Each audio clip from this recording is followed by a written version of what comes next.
The Trump administration announced new steps to isolate Iran today, warning nations that do business with Tehran to cut ties or face the consequences.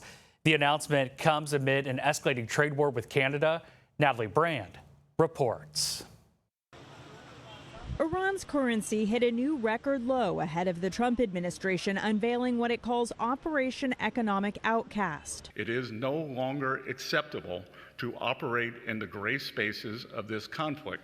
Monday, Treasury Secretary Scott Bessent threatened secondary sanctions against any country that does business with Tehran. Any entity that facilitates money laundering on behalf of Iran will be removed from the U.S. dollar system.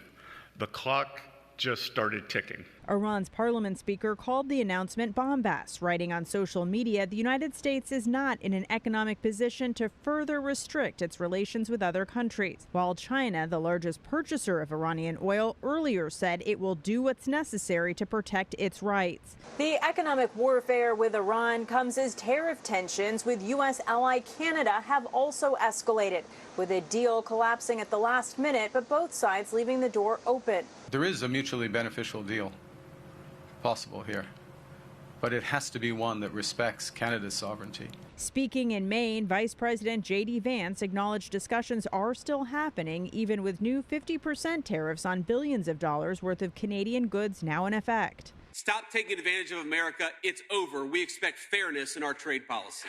Monday afternoon, President Trump called the leaders of Canada, quote, clowns, and said someone should get them to fall in line or the consequences will be far worse. Natalie Brand, CBS News, the White House.